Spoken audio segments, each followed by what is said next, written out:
Hey, so what's the deal with those sandworms from Beetlejuice? Recently, I had to do a bunch of research on Beetlejuice. Doesn't matter why, but it got me thinking, what are those things? Welcome to LunarDirge. I'm Brendan, but you can call me Dirge. Not that one though. In this video, I'm going to be investigating the origins and themes of sandworms in Beetlejuice, the movie, musical, and to some degree the animated series. So, as Beetlejuice says, it's showtime!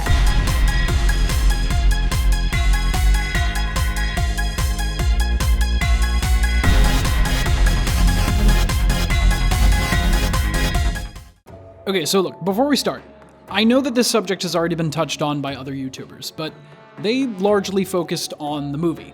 I'm incorporating my thoughts on the musical and the larger Beetlejuice universe as a whole, the Beetleverse. While I will be talking about metaphor and thematic representation later in this video, mostly I just want to figure out what the heck these things even are. So let's begin. If you're not familiar, sandworms are giant snake-like creatures who eat ghosts. Apparently they're some kind of alien, as they're native to Saturn, or possibly Titan, one of Saturn's moons. They're effectively ghost predators, and they behave like animals, devouring prey that enters into their domain, prey that arrives, somehow via teleportation to Saturn, although this isn't fully explained. For example, in the original movie, Adam attempts to go outside and is transported to Saturn. More on that later. In essence, the sandworms are animals, alien as they may be. In the Beetlejuice cartoon, in the episode Worm Welcome, Beetlejuice and Lydia defend a newborn sandworm and tame it to some degree. The degree to which Beetlejuice will interact with the sandworms varies on the media. In the movie, Beetlejuice says that he hates sandworms. Sandworms. You hate them, right? I hate them myself! And spoilers for a 35-year-old movie, but he's eventually defeated by way of sandworm, in that Barbara rides one into the house to devour him. In the musical, Beetlejuice is not only comfortable being around sandworms, but also rides one himself to defeat Juno at the end of the show. But is that all they are? Just some aliens that eat ghosts? Well, not entirely. In the movie, after Beetlejuice is eaten, he returns to the netherworld where he's stuck in the waiting room and gets his head shrunken. Is this a metaphor for Beetlejuice needing therapy? Who can say? What we do know is that being consumed by the sandworms sent him to the netherworld.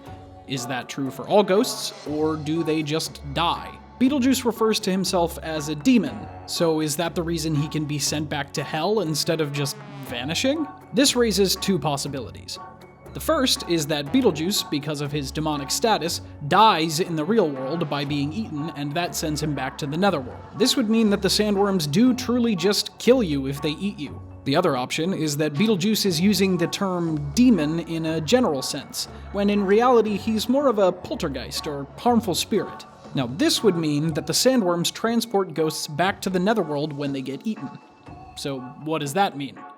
What does that make the sandworm? Are they the arbiters of the netherworld sent by some unseen bureaucratic force to rein in wandering and wayward souls?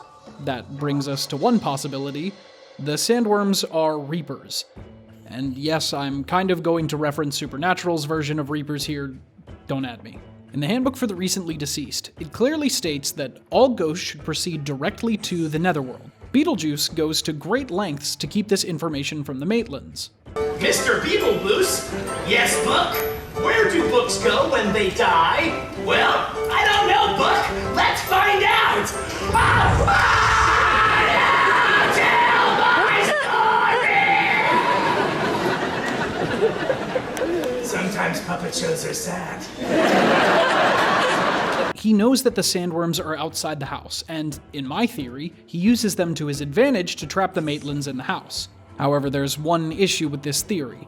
Unlike a reaper, sandworms can be seen in the real world. Now, is this because the Dietz family can already see Beetlejuice and the Maitlands? Possibly. But I think this proves that they are at the very least corporeal, especially since one of them explodes through the ceiling, or wall, depending on which version of Beetlejuice you're watching. But let's not just focus on the Judeo-Christian depictions of death. Come on, they've had a lot of time in the sun, you know what I'm talking about? Let's first talk about the homeworld of the sandworms, Saturn. Now, supposedly, in an earlier version of the Beetlejuice script, sandworms were from a moon of Saturn called Titan. Yes, that is also the homeworld of Thanos. These things are unrelated. Saturn is, of course, the Roman version of Kronos, the main villain of the Percy Jackson series. He's also the Titan of Time. Could that be tied to the existence of sandworms?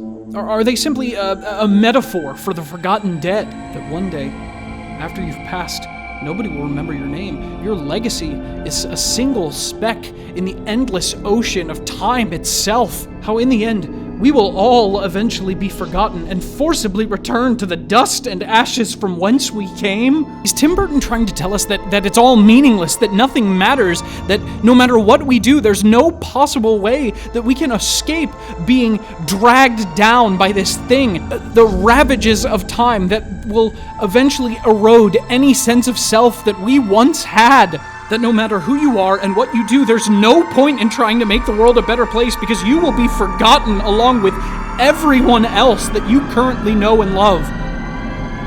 Or it's a big fucking snake! Sorry about that. Lost my cool there. Anyway, while we're talking about mythology, let's dig deeper and shift our attention to Egyptian mythology. When I was researching this, my first thought was, are there any snake deities or demons that are intrinsically tied to the underworld? Oh, you bet your bottom dollar there are. Apep, or Apophis in ancient Greek, is the Egyptian god of chaos, and also the main antagonist of the Red Pyramid. Rick Riordan, you've done it again! Without telling you too much about Apophis's battle with Ra, just know that he's essentially the embodiment of evil. However, unlike other evil deities, Apophis is seemingly completely unreasonable, in that you can't reason or bargain with him, unlike some of the other gods, and he won't make up his mind about where to go for dinner. Apophis, come on! I told you I had that gift card for Applebee's. No, we can't go to Shake Shack again. That's like the third time this week. Apophis? Apophis, don't you roll your eyes at me. Apophis! So how does that relate back to sandworms? It does, I promise. Like I said before, sandworms are seemingly animalistic. So if they were reapers sent on a job by the netherworld, they'd probably have some semblance of sentience. However, they're chaotic and vicious, and most of all, if my earlier theory is true, they exist to drag you back to the netherworld or hell. Whichever one comes first, I guess. The concept of a sandworm is not new. I mean, the movie came out in 1988, but you get what I'm saying. Dune came out in 1965. That has sandworms. The Mongolian deathworm is a cryptid from the Gobi Desert, which was first written about in 1926, but neither of these examples seem to accurately describe our sandworms. So what do we know about sandworms?